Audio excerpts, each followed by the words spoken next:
We started our Douglas Creek adventure Friday night after work. We met up in North Bend and drove to Cle Elum, where we stayed on a friend and co-worker's wooded mountain property. We set up camp, had a good meal, and enjoyed a campfire before calling it a night. The next morning, Saturday, we packed up camp and hit the road with Douglas Creek as our destination. This took us to I-90, where we got to watch the treed landscape turn into high desert. Always an interesting transition to watch.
We planned on gassing up in Quincy, Washington, knowing that fuel is about $1 a gallon cheaper on the east side of the Cascade Mountains, and managed to stop at the one gas station that had Seattle prices. Go figure.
We had been looking forward to the drive up Palisades Road, which followed a canyon towards Douglas Creek, and the scenery did not disappoint. There were beautiful desert canyon views interspersed with lush green farmland. Definitely a great way to start the Douglas Creek adventure.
You've probably noticed that my voiceovers sound scripted and stiff, and you would be correct. This is my first attempt at doing voiceovers, and I am seeing that it will take some practice to sound natural. You also have probably noticed the Jello cam effect. This is due to my cheap dash camera's image stabilization being less than awesome. I am looking at better options. After turning off at the south entrance for Douglas Creek, we stopped and aired the tires down. The Ston deflators did the trick once again, airing down with ease. I did notice that my 4 tires were all within a couple of pounds of each other, so I might just learn how to adjust them. It was not long before we found the first water crossing, which we crossed with ease. There would be many more water crossings to follow this day, with the average water depth being around 1 foot. These water crossings added to the fun, making a great time at Douglas Creek even better.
In a very short amount of time, we found ourselves overlooking the Douglas Creek Falls and were absolutely blown away with how beautiful that they looked off in the distance. Definitely taking the low road to check them out. Getting to the low road presented the first obstacle of the day, a small whoop-de-doo followed by a steep descent. I'm not going to kid you, this was a steep portion of the trail and we proceeded with caution. All was well and worked out, and we found ourselves closer to the beautiful Douglas Creek Falls.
stopped at the falls and got out of our trucks to take a look. Absolutely stunning. We hemmed and hawed a bit and finally descended the steep hill to a nice flat spot just above the water. It looked like it has been camped on. I didn't envy the folks who camped there, hiking up and down that steep hill to access their vehicles.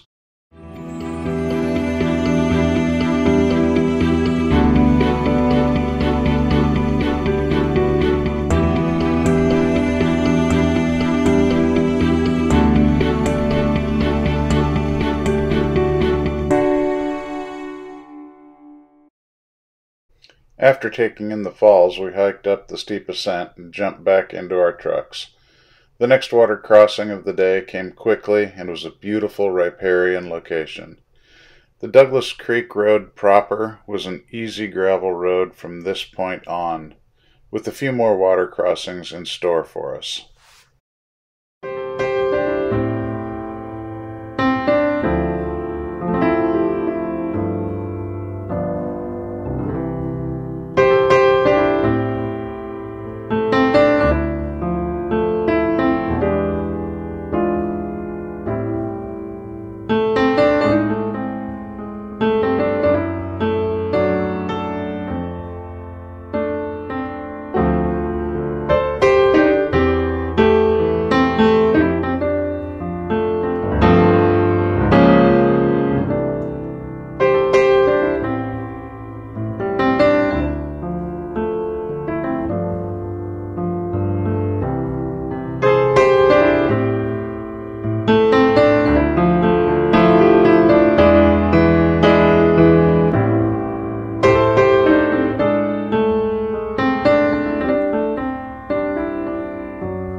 We noticed a small offshoot on our maps that led off of the main road and decided to see what was there. Who knows? Could be a good camp spot. It was indeed a nice little set of spots set together alongside of Douglas Creek. The sound of rushing water filled the area. Since it was early in the day and the spots were a little small, we marked a waypoint and continued on our adventure. We would not return.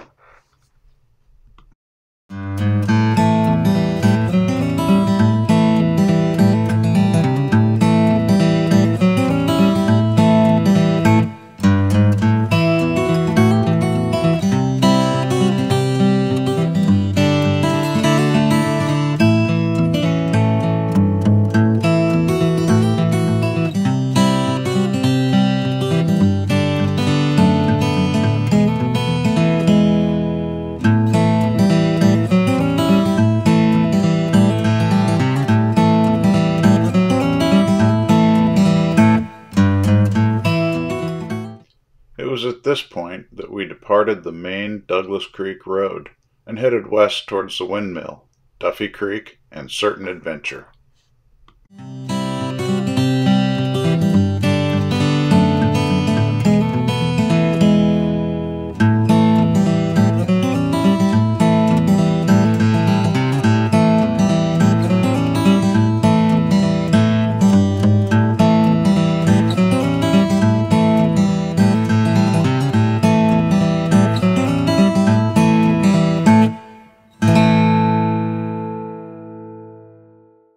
We explored the set of roads heading to the west, initially driving through a draw with canyon walls on either side in search of an old windmill that had been pointed out by friends who had spent the previous weekend in the same area.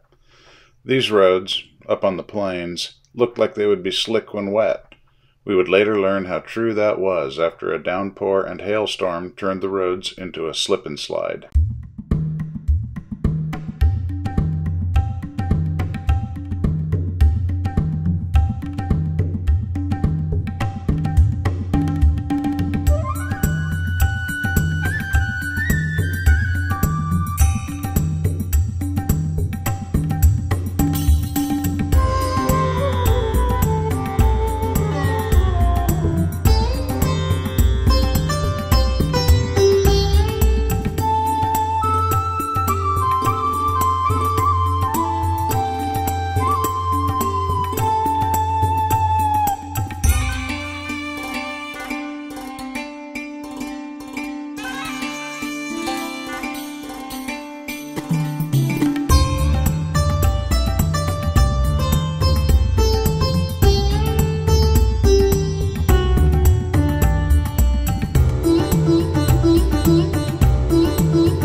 We arrived at an offshoot road that led to Duffy Creek. You could tell from the maps that it was going to be steep near the end.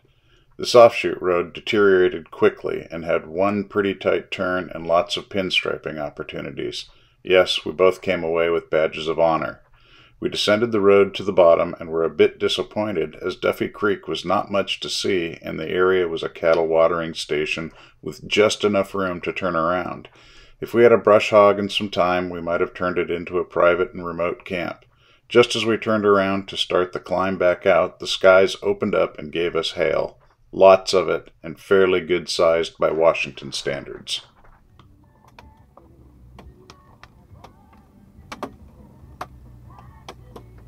Those are some big hail drops.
I'm out. After climbing back up from Duffy Creek, the roads had gotten slippery, very slippery. We struggled to gain traction, and our steering took on a mind of its own. Since there were some good-sized hills ahead, and it was getting later in the day, we decided to reverse course and head back towards Douglas Creek to find a camp spot for the night. I'm glad that we did, as the first 2 Douglas Creek camp spots that we passed were occupied. The third camp spot that we came upon was not occupied, and looked like a great spot for the night. We assessed the spot, parked our trucks, and set up camp. Thankfully, the weather had cleared up, and we were treated to a dry evening and night at camp, surrounded by great views. We shared some tacos and sat around the campfire. It was a good camp with good company. Although it was fairly close to the road, we only had 3 cars and an ATV pass by the entire time that we were in camp. Since it had rained earlier, there was no dust.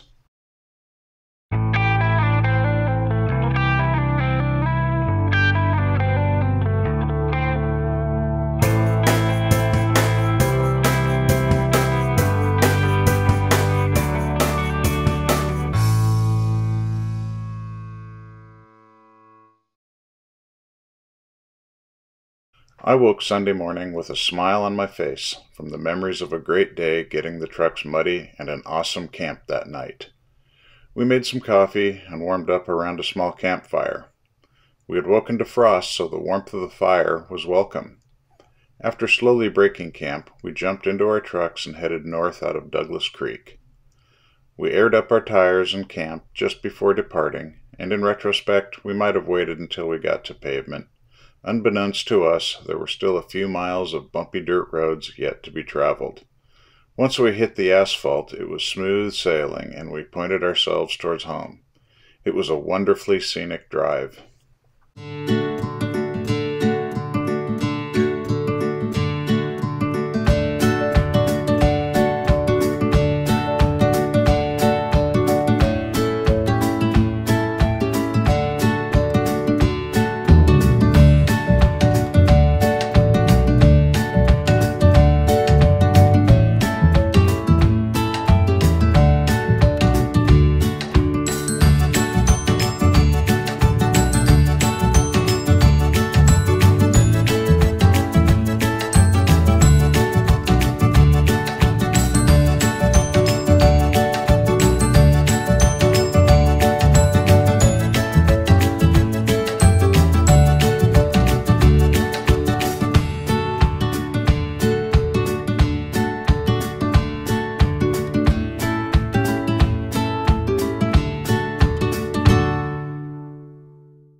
Looks like, yeah, it looks like we're going to hit this town and about half right there, in fact. Let's pull over in some empty parking lot. Sounds good.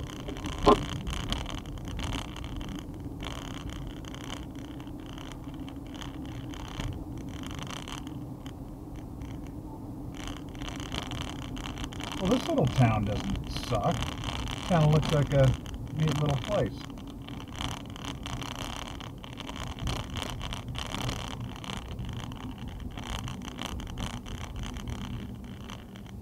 If we're supposed to turn here, let's just go up. I'm just going to keep going and hit the wide spot. Sounds good.